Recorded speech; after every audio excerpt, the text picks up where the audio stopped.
हमारे सब्सक्राइबर साहिल के साथ हुई एक सच्ची घटना पर बेस्ड है। जब कोई लोरी गा के सुलाता था तो हमें बचपन में कितना अच्छा लगता था ना, पर यही लोरी अब मेरा सबसे डरावना ख्वाब है। हमेशा से नहीं, बस पिछले 1 महीने से। मेरा नाम साहिल है और मैं 25 साल का हूं। दरअसल पिछले महीने ऑफिस से छुट्टी लेकर मैं और मेरे 3 दोस्त चिराग, अरुण और समय मनाली गए थे। हमारा ऐसे अचानक छुट्टी लेना इत्तेफाक नहीं था। अभी कुछ 3-4 महीने पहले समय के छोटे भाई की मौत उसके स्कूल की ट्रिप पे किसी गाड़ी से टकराने की वजह से हो गई थी और तब से हर पार्टी की जान होने वाला, सबको हंसाने वाला समय सहम गया था। तो उसको और हमें पुराने समय की याद दिलाने की कोशिश में हम निकल पड़े मनाली की ओर। सब कुछ अच्छा जा रहा था। हम मनाली पहुंचकर बहुत सी जगहें घूमे और फिर तीसरे दिन हम अपनी गाड़ी लेकर खूबसूरत रोहतांग पास जाने के लिए होटल से निकल रहे थे, जब हमारे होटल के रिसेप्शनिस्ट ने हमसे कहा कि सर, आप कोशिश करना कि रोहतांग से 6 बजे से पहले वापस आ जाओ। जब हमने उससे इसका कारण पूछा तो उसने कहा कि रोहतांग का मतलब होता है वैली ऑफ डेथ, यानी लाशों का ढेर। उसने कहा कि यहाँ के लोकल लोग भी 6 बजे अपने घर के दरवाजे बंद करके अंदर चले जाते हैं, क्योंकि ऐसा कहा जाता है कि यहाँ कई 100 साल पहले जो भी रात में रोहतांग पास पर आता था वो अगले दिन कहीं वादी में मरा हुआ पाया जाता था। यहाँ के अथॉरिटीज उसको ठंड या एक्सीडेंट के कारण मौत बता देते थे, लेकिन लोकल्स का मानना था कि रोहतांग में एक मायावी साया घूमता है और ये उसी का काम था। हमारी उस होटल रिसेप्शनिस्ट की बात पर हंसी निकल गई। हम सब सोच रहे थे कि कितने ज्यादा टूरिस्ट यहाँ आते हैं और ये एकदम बेकार की फालतू कहानी है। इसलिए हम बेपरवाह होकर मनाली से रोहतांग पास के लिए निकल गए। हंसते गाते हम अपनी मंजिल पर पहुंच ही गए, रोहतांग पास। कुछ 4-5 घंटों के ट्रैक के बाद हम चारों ने लौटने का फैसला किया, क्योंकि अंधेरा भी बहुत हो गया था और धीरे धीरे धुंध भी बढ़ती जा रही थी। रात के करीब 9-9:15 बज रहे थे। रोहतांग में टूरिस्ट तो छोड़ो, अब कोई भी नहीं दिख रहा था। हम काली अंधेरी रात में लगभग 30 किलोमीटर/आवर की स्पीड पर धीरे धीरे गाड़ी चला रहे थे, लेकिन धुंध बढ़ती ही जा रही थी, इतनी गहरी कि कुछ देर बाद ना आगे की सड़क दिख रही थी ना मोड़। एक गलती और हम खाई में गिर सकते थे। अरुण गाड़ी चला रहा था और हम फॉग लाइट्स ऑन करके धीरे धीरे आगे बढ़ रहे थे कि हमें सड़क के किनारे पर एक पत्थर दिखा जिस पर लिखा था मनाली 28 किलोमीटर्स। पर अजीब बात यह थी कि इतने अंधेरे और सर्द भरी रात में उस पत्थर पर एक आदमी बैठा था जिसने केवल एक धोती और ऊपर एक कपड़ा टांगा था। मुझे ये बात बहुत अजीब लगी, लेकिन मैंने कुछ बोला नहीं। फिर इससे भी अजीब बात हुई। करीब 20 मिनट कार चलाने के बाद हमें फिर वही पत्थर दिखा जिस पर लिखा था मनाली 28 किलोमीटर्स, और इस पत्थर पर भी वही आदमी बैठा था। शायद हमने गलत रास्ता ले लिया था। मैं बोलने ही वाला था कि तभी चिराग बोल पड़ा, यार मैं तुम सबको डराना नहीं चाहता, पर 20 मिनट पहले भी मुझे सेम पत्थर दिखा था, मनाली 28 किलोमीटर्स, और उस पर कोई बैठा था, एक आदमी जिसने सफेद रंग की धोती पहनी थी ना।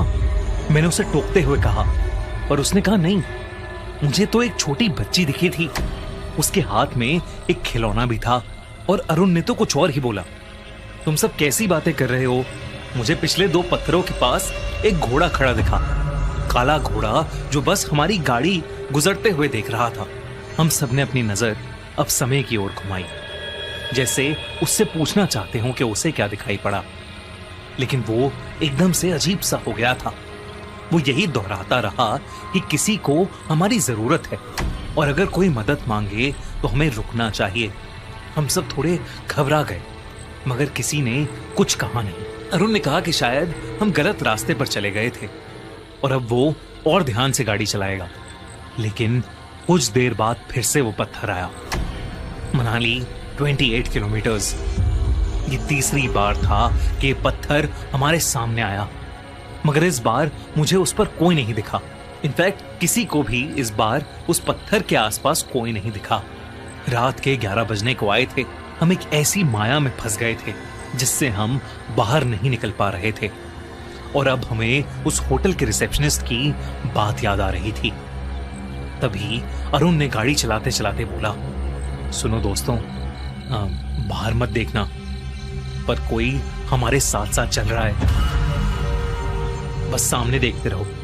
अरुण की इस बात को सुनकर हम सबके रोंगटे खड़े हो गए थे, क्योंकि हमारे आसपास कोई गाड़ी नहीं थी, लेकिन एक साया था, एक 15 साल का लड़का। हमारी गाड़ी जो अब 40 किलोमीटर पर आवर की स्पीड पर चल रही थी, उसके साथ साथ बड़े आराम से चल रहा था। वो भाग नहीं रहा था, बस चल रहा था। उसके कपड़े मिट्टी से सने थे और उसके चेहरे पर कई सारी चोटें लगी हुई थीं। हम सब उसे देखकर बहुत डर गए थे। तभी समय ने कहा कि शायद इसे हमारी मदद चाहिए, और उसने अपनी खिड़की खोल ली और उस बच्चे की ओर बस एक तक देखता रहा। अरुण ने बहुत कोशिश की कि सेंट्रल कंट्रोल से उसकी खिड़की बंद कर दे, लेकिन वो कर ही नहीं पा रहा था। हम सबने समय का नाम चिल्लाया और समय को होश में लाने की कोशिश की, और इतने में वो बच्चा पीछे रुक गया। और जब मैंने गाड़ी के रियर व्यू मिरर में देखा तो वो लड़का वहां खड़ा था और वेव कर रहा था, और उसे पीछे के शीशे में देख समय भी मुस्कुराकर हाथ हिला रहा था। इस हादसे के बाद हमने गाड़ी की स्पीड और तेज कर ली, और फाइनली हमें एक पत्थर दिखा जिस पर लिखा था मनाली 16 किलोमीटर्स। हमने चैन की सांस भरी और अरुण ने बस 2 बजने से कुछ मिनट पहले हमें होटल पहुंचा दिया। हम सब ने तय किया कि हम इस घटना के बारे में कल सुबह बात करेंगे, और सब चुपचाप सो गए। और रात को 3:30 बजे मेरी किसी गाने की आवाज से आंख खुल गई, और मैंने जो देखा उसे देखकर मेरी रूह कांप गई। समय उठा हुआ था और एक छोटे बच्चे की तरह खुद को शीशे में देखकर लोरी गा रहा था। जिंदा है तू, मेरा सूरज है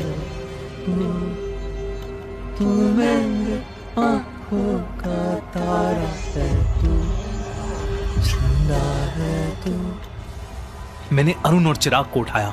हम सब ने समय को पुकारा, लेकिन वो हमें अनसुना सा कर रहा था। ये नजारा हम सब के लिए बहुत खौफनाक था।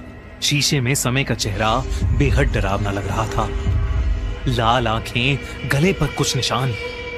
ऐसा लग रहा था जैसे उसका गला कोई दोनों तरफ से दबा रहा हो, और उसके चेहरे पर एक छोटी सी अजीब सी मुस्कुराहट थी, और वही लोरी।